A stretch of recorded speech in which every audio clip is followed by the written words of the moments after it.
absolutismo. Qual que é a definição do poder absolutista na Idade Moderna? Bom, foi um processo de concentração de poderes nas mãos de um único soberano, de um único rei. Todos os poderes na mão de um só. É a chamada centralização do poder, centrada em uma única figura. O rei absolutista, ele quer poder absoluto, ele quer dominar todas as esferas de poder, o poder religioso, o poder econômico, o poder político, o poder social. Então, por isso ele quer poder absoluto, absolutista. Essa é a característica maior e a definição mais objetiva do que é o absolutismo. E quais são as origens dele? Vai se dar ali na crise do feudalismo, O feudalismo ele vai entrar em crise, então os senhores feudais eles vão perder poder para o rei, que vai unir esses feudos com o aumento do capitalismo, o desenvolvimento do comércio, o aumento da burguesia, O modo de produção vai substituir, esse modo capitalista ele substitui a servidão da Idade Média. Então nasce a burguesia nessa época, que patrocina um exército para o rei.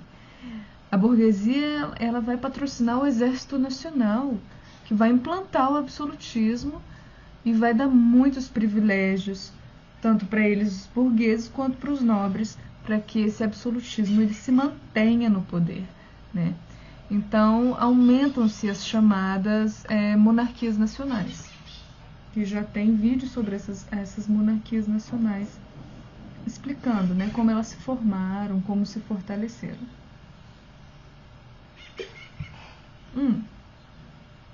Bom, a nobreza feudal ela vai ter uma grande diminuição, já que é o poderio dos senhores feudais, e aumenta-se então o poder da burguesia, principalmente comerciante. E qual que é o contexto histórico então? É o antigo regime, no século XVI até o século XVIII, ali na Idade Moderna, é o período ali mais potente do absolutismo. Quais vão ser suas características? Os reis, eles vão começar a decretar muitas leis, Eles vão impor muitos tributos às pessoas, eles vão definir o que vai ser a justiça, eles vão controlar a justiça, eles vão comandar o exército. Então há sim um forte autoritarismo, Mas há um equilíbrio do rei com a nobreza, Porque o rei não é bobo, Ele vai dar muitos privilégios sociais, tanto burgueses quanto a nobres, para que ele se mantenha no poder. O que ele vai dar para a nobreza? Isenção fiscal, não vão precisar pagar muitos impostos. Cargos públicos administrativos vai dar para os nobres. Pensões vitalícias para a vida inteira. Doações, postos de comando no exército. E a burguesia também não vai ficar de fora. O que o rei vai dar para a burguesia? Vai dar muitas vantagens econômicas, direito de participação no processo de colonização, porque vai haver um processo de colonização de outros lugares, África, América, e Ásia, e a burguesia vai ter uma vantagem econômica. Eles vão explorar colônias, vão receber controle de companhias de comércio, a burguesia. Então o rei não consegue manter o seu poder apenas pela força. Então ele vai precisar fazer esses negócios. Vai haver então uma forte hierarquia, uma forte desigualdade jurídica, porque eles não vão ser tratados pela lei da mesma forma, os mais pobres e os mais abastados. Porque como você é tratado juridicamente vai depender da condição do seu nascimento. Se você nasceu rico, se você nasceu pobre e tudo mais.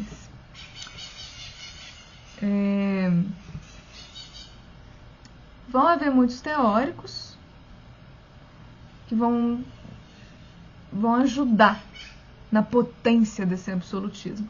Nicolau Maquiavel, por exemplo, com o Príncipe, né? Maquiavel nasce em Florença, né? É italiano. Ele vai escrever que os interesses do soberano, né, os interesses do rei, os interesses do Estado, está muito acima dos valores morais, né?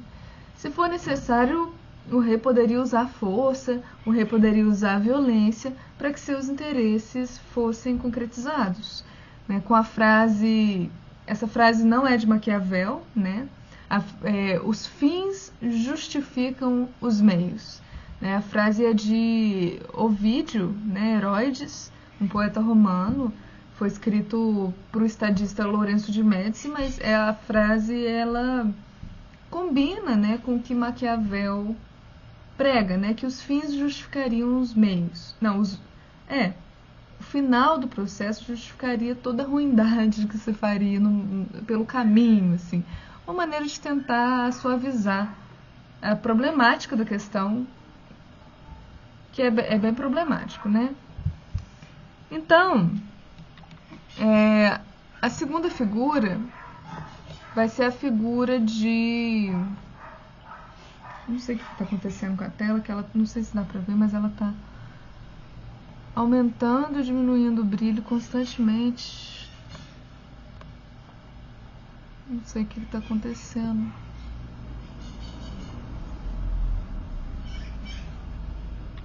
Mas parou. Jean Bodin, ele escreveu a República. Não a República de Platão, ele escreveu a República, né? Jean Bodin, o que ele vai falar, por exemplo? Ele vai defender a teoria da soberania do Estado. O Estado é soberano. O monarca não tem que ter os seus poderes limitados por nenhuma lei, por nenhuma constituição. O rei tem que ter com os seus súditos, os súditos têm que ter submissão ao rei. Os súditos têm que ser passivos em relação ao rei. Nenhum súdito tem que contestar o rei em nada. Jean Bodin vai falar isso. Jacques Bossuet, com a política segundo as Sagradas Escrituras, vai falar que o poder do rei vai emanar de Deus. O monarca é um representante de Deus na terra, é um sacrilégio você contestar a autoridade do rei. Então, olha como é problemático, né? É muito problemático por quê? Porque não precisa nem explicar, né?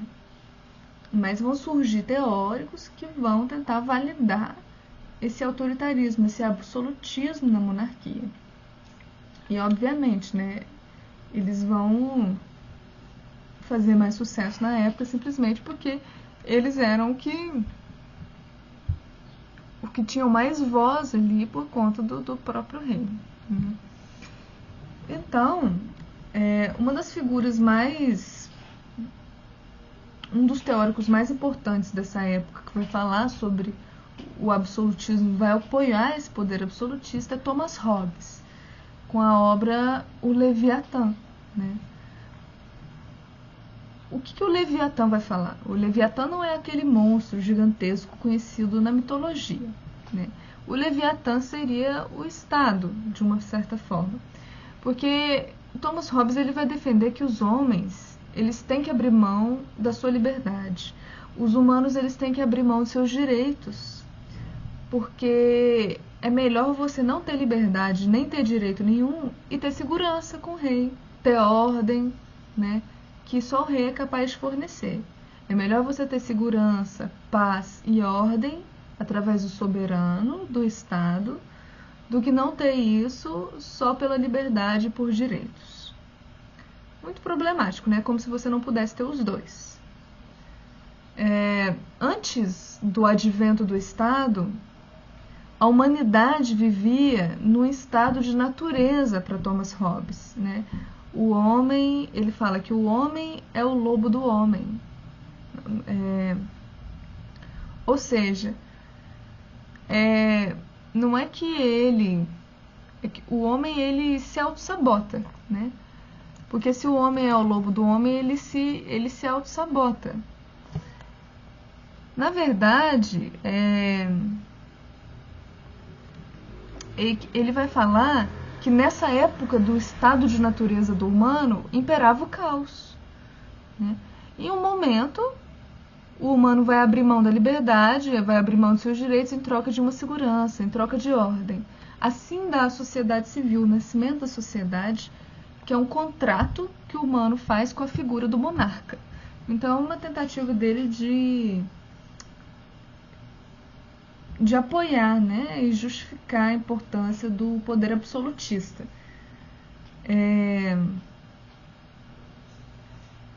O Leviatã, ele é uma espécie de monstro bíblico, né, que governaria o caos. Na mão direita, como aqui na imagem, né, na mão direita ele segura o báculo, né, que significa o poder religioso, e na mão esquerda ele segura a espada, que significa o poder militar, né? As pequenas pessoas que estão na roupa desse Leviatã é a submissão do povo perante a autoridade absolutista do rei. Então, essa imagem ela é uma grande representação do poder absolutista, né?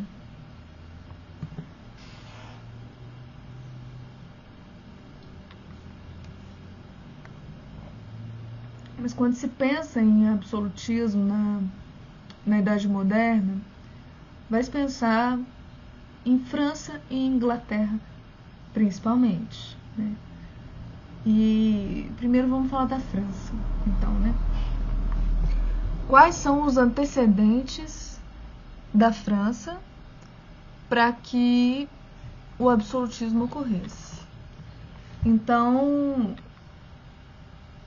vão haver antecedentes que não vão necessariamente auxiliar para que o absolutismo aconteça, mas vão retardar o absolutismo, vão atrasar que o absolutismo chegue na França com mais velocidade. E o que atrasou o absolutismo de chegar na França? Primeiro, foram as guerras de religião. As guerras de religião na França aconteceram entre 1562 e 1598. Né? Vai ser uma guerra entre católicos e huguenotes. Quem são os huguenotes? Né? No vídeo de Reforma Protestante eu vou falar do que é o calvinismo.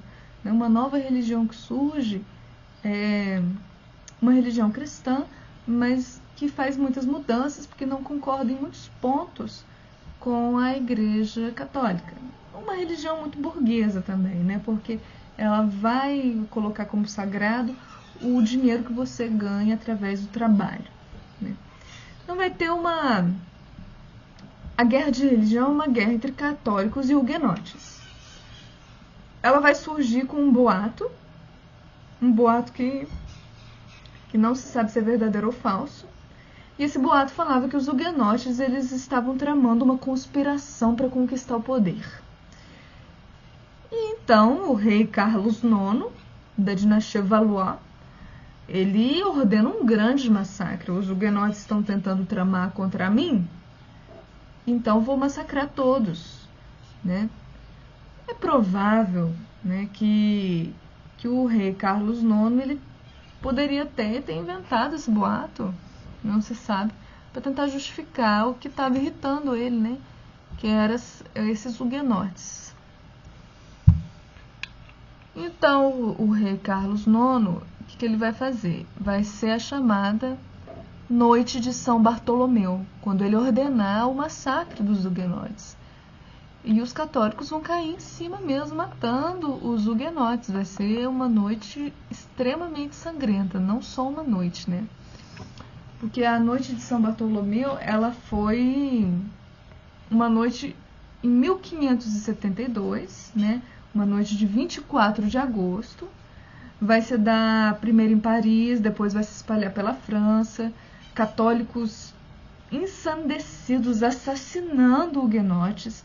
Eles não poupavam mulheres, não poupavam crianças, não poupavam idosos.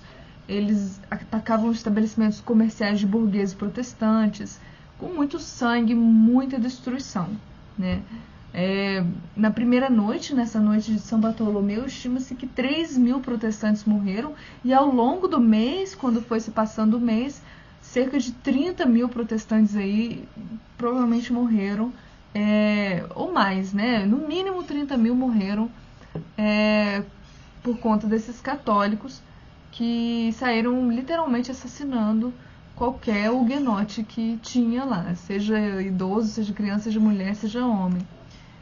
Então aqui nessa imagem tem a representação dessa noite de São Bartolomeu, né? A guerra das religiões que ocorreu na França e retardou muito para que o absolutismo acontecesse na França. Outra questão que retardou o absolutismo na França foi a Guerra dos Três Henriques, que vai se dar em 1574 até 1589. Foi uma disputa pelo trono depois de Carlos IX ter morrido, né? O último monarca da dinastia Valois. Então, Carlos IX, que mandou matar os huguenotes na Guerra das Religiões, né? Ele morre. Então, quem que vai ficar com o trono? Carlos IX não deixou herdeiro nenhum, né? 3 Henriques diferentes vão disputar o trono. Primeiro, Henrique III, irmão de Carlos IX, ele vai assumir o trono. Conquanto ele tinha medo que um certo líder católico, que era muito popular na França, tomasse o poder dele. E era um outro Henrique, chamado Henrique de Guise. E o Henrique III, então, com medo desse Henrique de Guise, esse líder católico que ameaçava tirar o poder dele, o Henrique III, então, vai ordenar o assassinato de Henrique de Guise. Ele era considerado um fanático católico, né? E não que ele era um fanático católico, né? Ele era muito, né, um líder católico muito grande. Então, quando ele morre, outros fanáticos católicos vão ficar revoltados com a sua morte. Um fanático maior vai se vingar da morte de Henrique de Guise e vai assassinar o Henrique III, o próprio rei, né? E quem assume o trono, então, vai ser um terceiro Henrique, o chamado Henrique de Navarra Bourbon, que era um protestante, casado com a irmã de Carlos IX. Então, ele era cunhado de Carlos IX. E a irmã dele era Margarida de Valois, né, conhecida como Rainha Margot. E ele vai adotar o nome de Henrique IV, depois que Henrique III morre, né? Então, essa questão de sucessão de trono vai atrasar muito também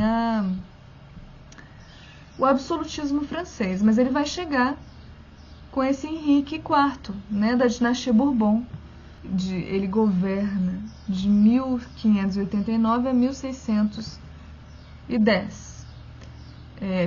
Havia uma tradição de que somente os católicos poderiam assumir o trono francês. Então, Henrique IV, que era protestante, para não contrariar, ele vai se converter então ao catolicismo. Mas ele vai fazer o chamado Edito de Nantes. O Edito de Nantes, em 1598, ele vai dar liberdade religiosa para os protestantes. Ou seja, eu me converto ao catolicismo, mesmo sendo protestante, já que só reis católicos podem assumir o trono, porém, com esse edito, eu dou liberdade para vocês serem protestantes, se vocês quiserem ser. Vai ser um edito muito importante, esse Edito de Nantes. E aqui a foto, então, de Henrique IV, o Henrique de Navarra Bourbon.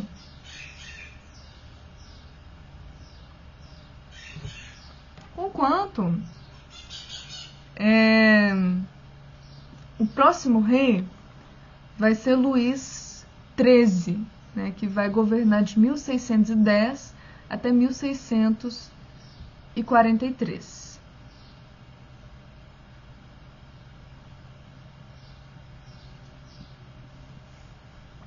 E o seu governo, o que vai chamar atenção no governo de Luís XIII?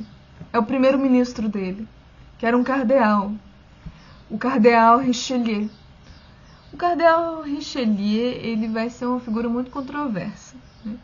Quais são as características, então, do governo de Luís XIII? Vai diminuir o poder dos nobres, vai diminuir o privilégio dos nobres e vai consolidar de maneira mais concreta, né, o absolutismo na França. Ele vai estimular o processo de colonização da América do Norte, que vai ter começo ali com Henrique IV, mas vai se fortalecer com Luís XIII. Ele vai criar uma colônia no território do Canadá chamado Nova França. Um território grande do Canadá chamado de Nova França. Vai ser muito importante para a história. Então esse aqui é Luís XIII.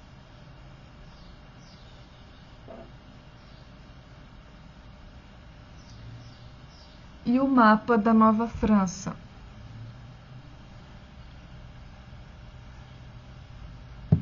Então, com a morte de Luís XIII, o seu filho, Luís XIV, ele não podia assumir o trono. Ele não tinha idade suficiente, né?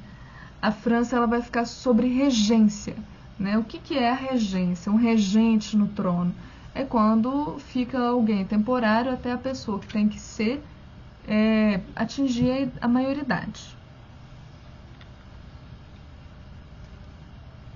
E quem que fica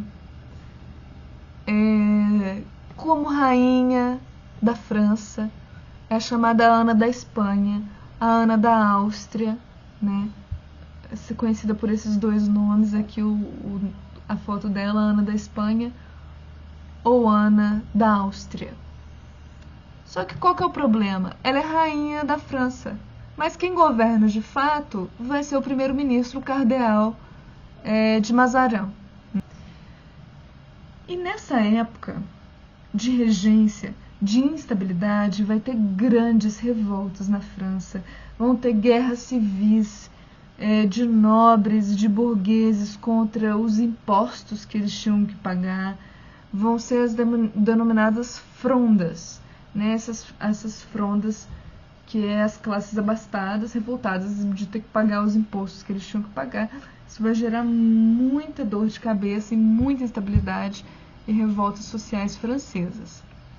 Aí Luís XIV atinge a maioridade, né, de 1661 a 1715. Luís XIV, ele tem um nome, né? Ele é conhecido como Rei Sol.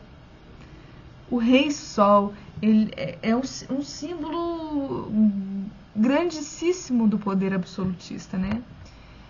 O apogeu do absolutismo na França se dá com o Rei Sol, com Luís XIV. A famosa frase de Luís XIV, né? O Estado sou eu. Luís XIV, ele vai até extinguir o cargo de primeiro-ministro. Ele não quer mais isso, porque o poder, ele quer poder absoluto para ele apenas, né? Ele vai criar as chamadas intendências, né? O que as intendências de Luís XIV e do Rei Sol vão fazer?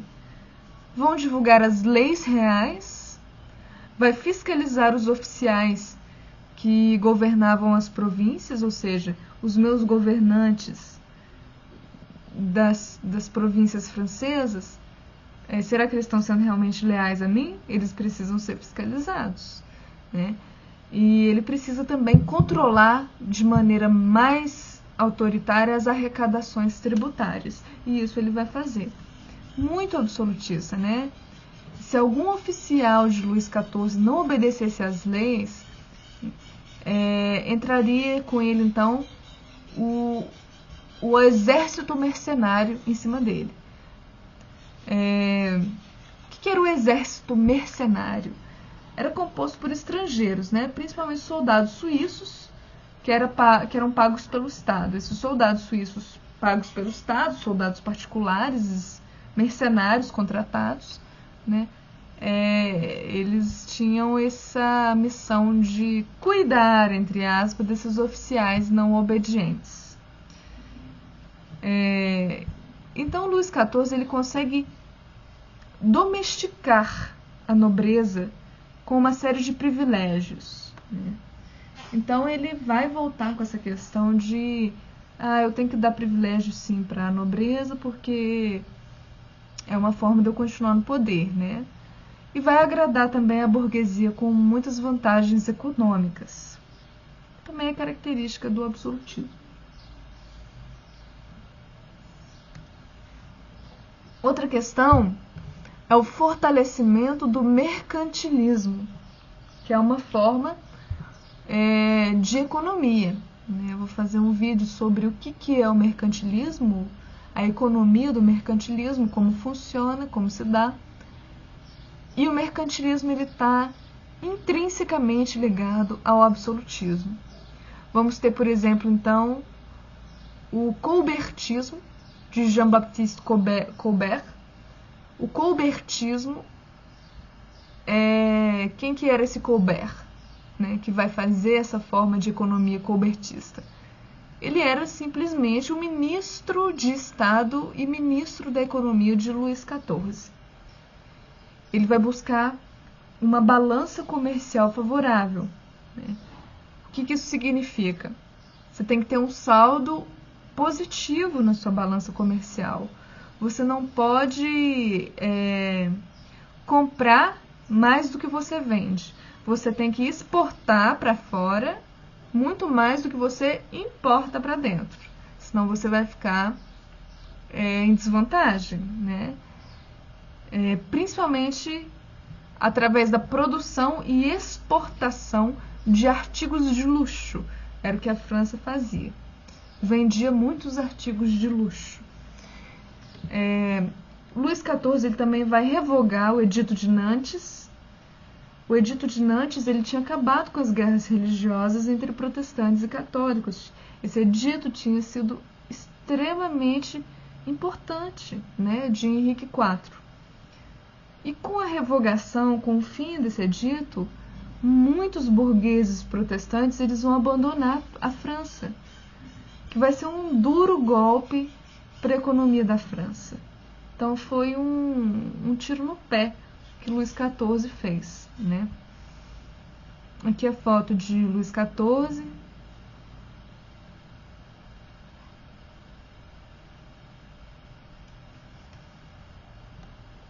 Aqui a foto no governo de Luís XIV que vai se dar a construção do Palácio de Versalhes, né? Aqui uma foto do Palácio de Versalhes internamente, né? Magnífico. Ele que por fora. E agora ele visto de longe, né?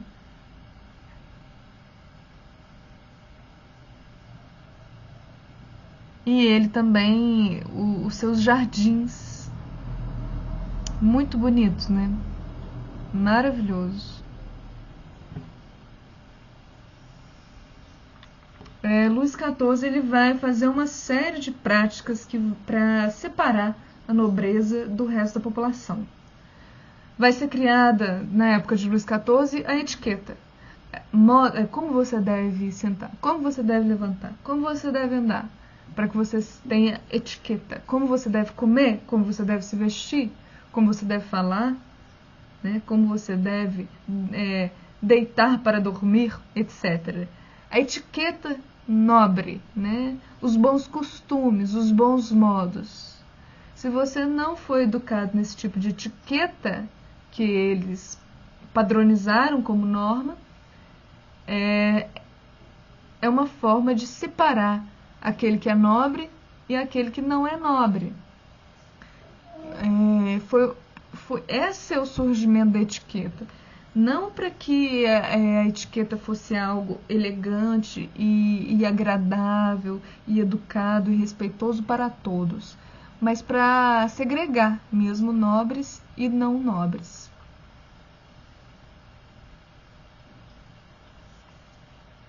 Então, vão se começar a existir normas a serem seguidas, né? Outra característica do Rei Sol de Luís XIV é que ele tinha 1,60 m. E ele, por ser baixo, foi providenciado Luís XIV, então, um salto. Aqui a foto do salto dele, por exemplo. Então ele usava salto.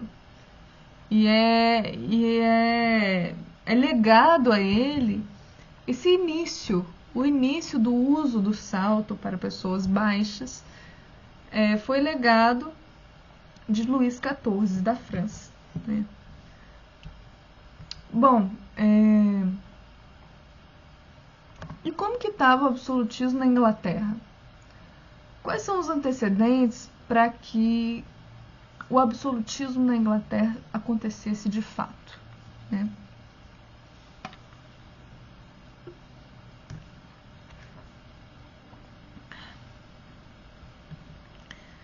Bom, na Inglaterra, em 1215, vai acontecer a chamada Magna Carta. A Magna Carta, ela fala que o rei reina, mas não governa. Quem governa de verdade é o parlamento, né? O poder é do parlamento, é do primeiro-ministro do parlamento, não é do rei. O primeiro-ministro do parlamento tem poder maior que o rei, né? Então essa é a Magna Carta, ali em 1215, né? Então isso vai ser um fator também que já é complicado para o absolutismo na Inglaterra, né? Por conta do parlamento ter um poder muito mais forte na Inglaterra. E na Inglaterra também vai acontecer, juntamente com a França, né, a Guerra dos 100 Anos, de 1337 a 1453, ou seja, são mais de 100 anos, são 116 anos, mas ficou conhecido como Guerra dos 100 Anos, uma guerra entre Inglaterra e França. Eu falo disso num vídeo sobre crise do século XIV. Tudo bem que a França ganha a guerra, né? Ela consegue manter seu território francês e ela atrasa muito a consolidação do absolutismo inglês. Ele vai ficar muito arrasado e abalado com a guerra, assim como a França, mesmo tendo ganhando, teve baixas muito grandes, mas essa questão de guerra atrasou muito o absolutismo.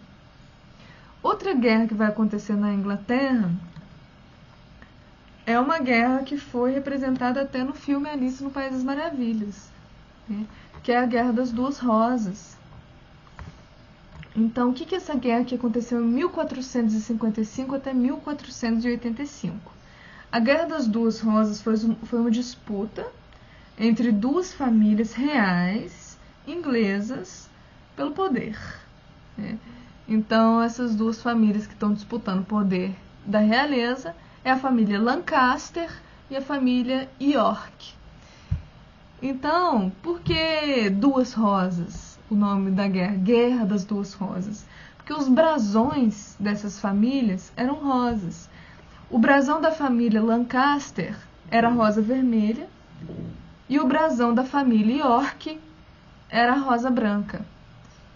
O Lewis Carroll, que escreveu Alice no País das Maravilhas em 1865, ele faz uma alusão a essa disputa pelo trono inglês com a Rainha Vermelha, por exemplo. Aqui, ó, na imagem, a Rainha Vermelha fazendo a Alice pintar as rosas brancas de vermelhas, né? Faz alusão a essa guerra das duas rosas, que é muito interessante, né? Então, o absolutismo inglês, ele tem início, propriamente dito, com a dinastia Tudor.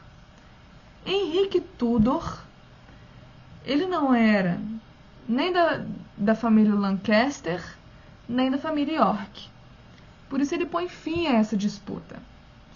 Ele se torna então Henrique VII, que vai governar de 1485 a 1509. No entanto, o Henrique Tudor, ele era aliado dos Lancaster, né? Mas ele queria finalizar essa disputa que já durava 3 décadas, né? Então, já que ele era aliado dos Lancaster, mas ele vai se casar com uma York para acabar com essa disputa. Essa York era o nome dela era Elizabeth. Então, o brasão da dinastia Tudor junta então duas rosas, a rosa vermelha e a rosa branca. Por isso que o brasão ele tem essas duas rosas. Então, Henrique VII ele é conhecido como pacificador da Inglaterra, né? Aqui a foto dele, de Henrique Tudor. E o absolutismo, propriamente dito, ele só vai se concretizar mesmo com o filho dele, Henrique VIII. Henrique VIII ele vai governar ali de 1509 a 1547, se eu não me engano. Deixa eu conferir aqui. Isso. De 1509 a 1547. Os brasões vão ser relacionados a 6 esposas de Henrique VIII. Então, aqui é a foto, né? Cada brasão de Henrique VIII está relacionado a uma esposa de Henrique VIII. Mas dá para se notar que a presença das duas rosas, tanto brancas quanto vermelhas, elas estão presentes nesses brasões, né? Não em todos, mas em praticamente todos.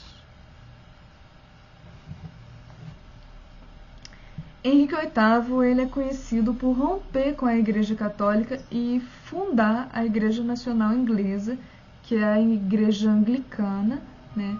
A religião do anglicanismo, com o ato de supremacia de 1534.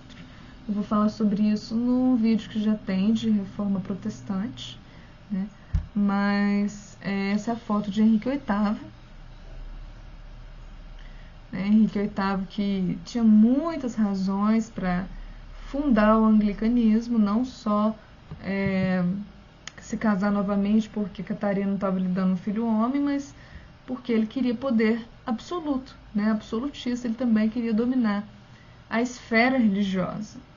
Por isso que ele é uma figura grandíssima do absolutismo inglês.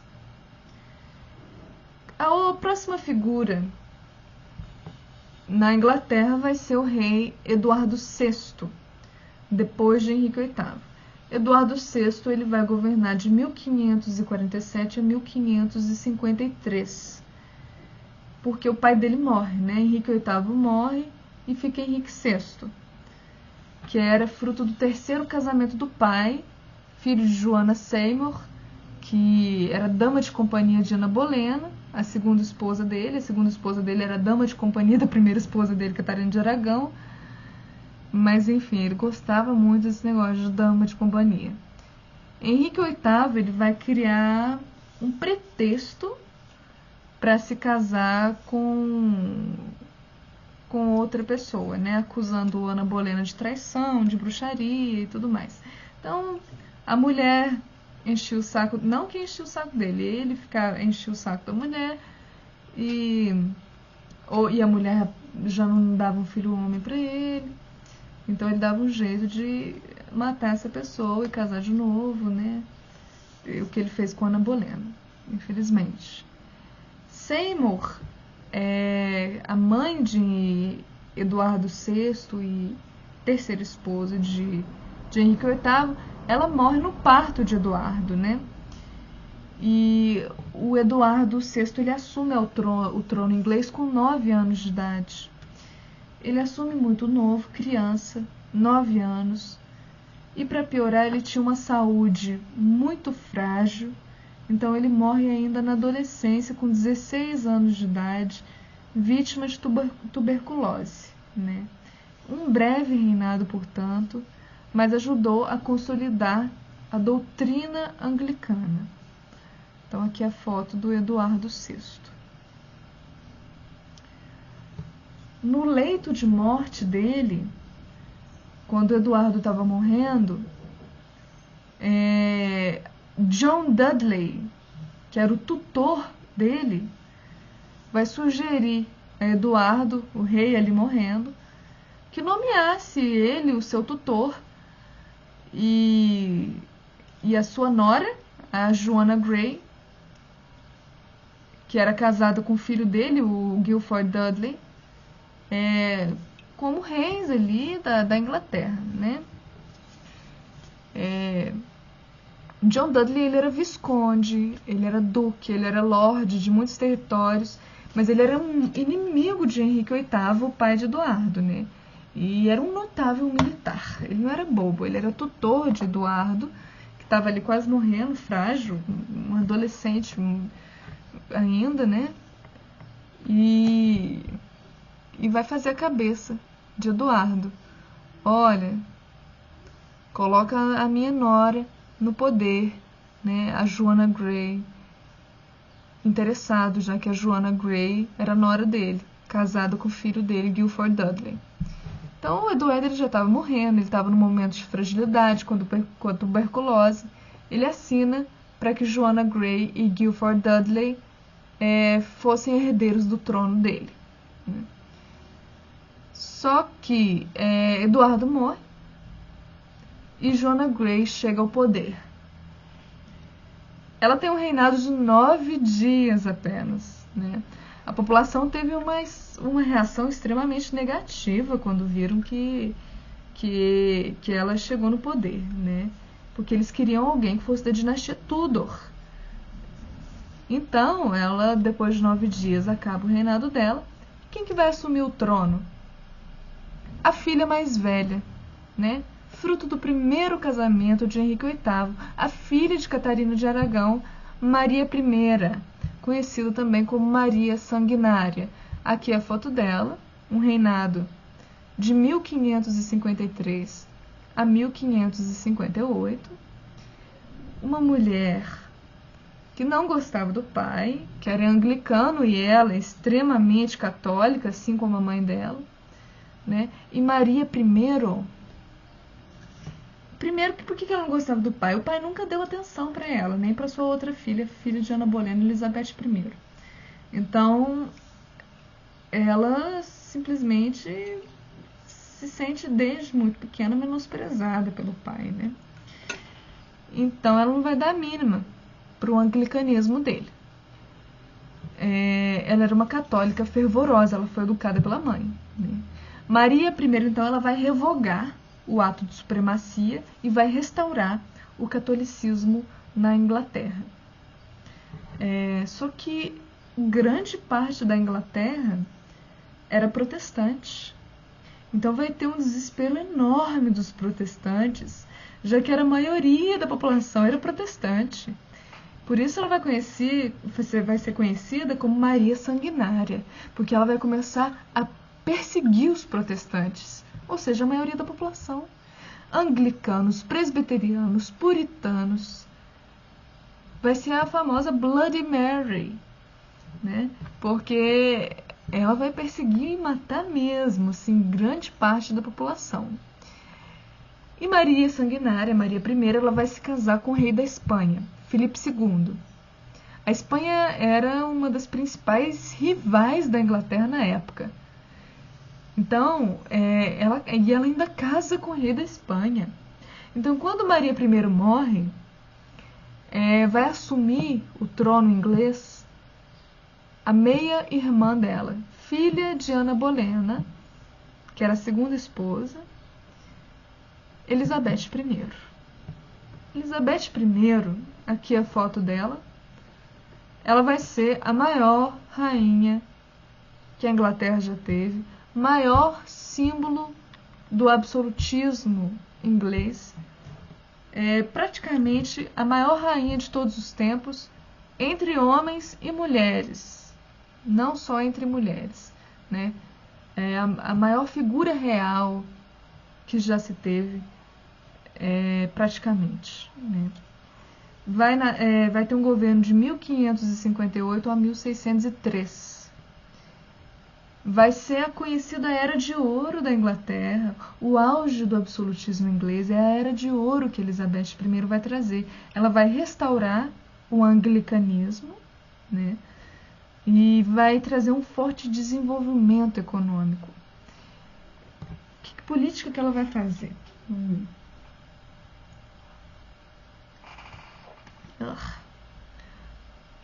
ela vai fazer uma política para estimular corsários. Corsários é o quê? Uma espécie de pirata, uma pirata da realeza, né? Então, o que esses corsários vão fazer? São piratas legalizados pela coroa, navegadores, né, que saqueavam as nações inimigas, roubavam mesmo as nações inimigas, principalmente a Espanha, né, que sempre estava voltando para a metrópole cheia de ouro, cheia de prata, que trazia da América do Sul, né, porque a Inglaterra não concordava com o Tratado de Tordesilhas, né. Esses cachorros latindo.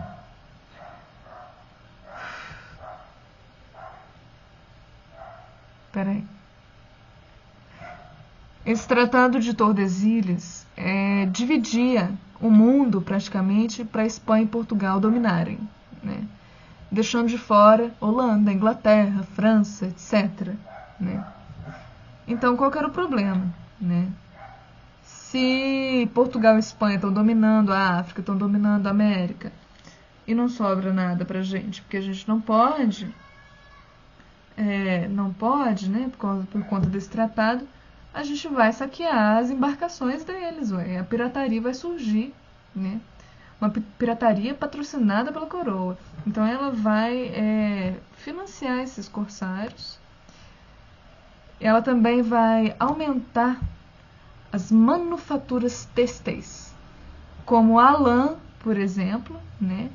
Então a produção de tecidos vai ser muito influenciada por Elizabeth I. Vamos pensar aí que na Revolução Industrial, que tem como berço a Inglaterra, e as primeiras indústrias foram indústrias de tecidos, por mais que não surgiram com Elizabeth I, foi por conta dela que vai ter força para acontecer, né? Porque Elizabeth I não só vai fazer um aumento da produção de tecidos, mas também ela vai explorar muito o carvão mineral. E o carvão mineral ele vai ser o alimento para essas indústrias, né? A Elizabeth I ela também vai colonizar a América do Norte, a colônia Virgínia, por exemplo, né? O nome Virgínia é porque Elizabeth tinha um nome de rainha virgem. Não porque ela era virgem, mas porque ela não deixou herdeiros, né? Aqui é a foto da colônia na Virgínia.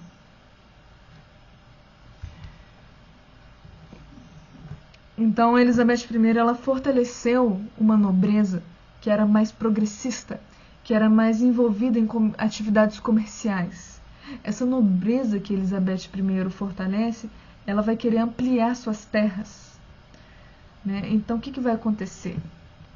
Elizabeth I ela vai fazer a política de cercamentos, né? O chamado Enclosure Acts. As terras comunais, né? Terras comunais que eram terras comuns para todos utilizarem, terras que os camponeses utilizavam, a população mais pobre, para viver, estavam ali há muitas gerações, né? Então essas terras comunais vão ser confiscadas dos camponeses pelo Estado, vão ser cercadas e vão ser repassadas para a nobreza. Então o que Elizabeth I vai fazer? Ela vai tirar a terra que o pobre tem, vai expulsar o pobre de suas terras e vai dar essas terras para os nobres criarem ovelhas, para ela ter lã para alimentar sua indústria de tecido, né? Então, Elizabeth I vai fazer isso. Vai ter um forte êxodo dos camponeses, da população pobre, para cidades, que vai ser a massa operária para trabalhar nessas indústrias, né? E também vai ter uma grande marginalização nas cidades, né? Se essa massa vai trabalhar nas indústrias, vai morar nas cidades, vai ter uma parte da cidade que é muito bem desenvolvida e uma parte da cidade que é muito pobre, muito marginalizada, sem saneamento básico, sem tratamento de água, etc. Essa massa de camponeses no século XVIII, ela vai ser uma mão de obra muito barata para a Revolução Industrial, que a Inglaterra tem como berço, né? Elizabeth I falava que para evitar a vadiagem, ela vai decretar a chamada Lei dos Pobres. Ou seja, ela vai falar, os que não estão trabalhando nas cidades inglesas poderão ser punidos com prisão. Ou seja, a Inglaterra sofria um grande desemprego, né? Então eles foram obrigados a trabalhar em condições terríveis, sem poder reivindicar direitos trabalhistas nenhum, só porque a lei dos pobres falava que era proibido ficar desempregado e você podia ser até preso por isso. Então a classe popular ela vai trabalhar nessas manufaturas de tecidos como a única alternativa para o trabalho, né? Elizabeth I então vai morrer em 1603 e vai terminar então a dinastia Tudor, né? Uma rainha considerada uma das maiores rainhas que a Inglaterra já teve, né? Mas aí o assunto de revolução industrial vai para outro vídeo, né? Mas é isso. Assunto meio chato, né? Mas é necessário para entender o contexto futuro, né? Tu tem que ter uma linha cronológica bem organizada para não ficar vídeos sobre a história muito confusos, né? Uma coisa ali, outra coisa aqui, tem que ter uma conexão.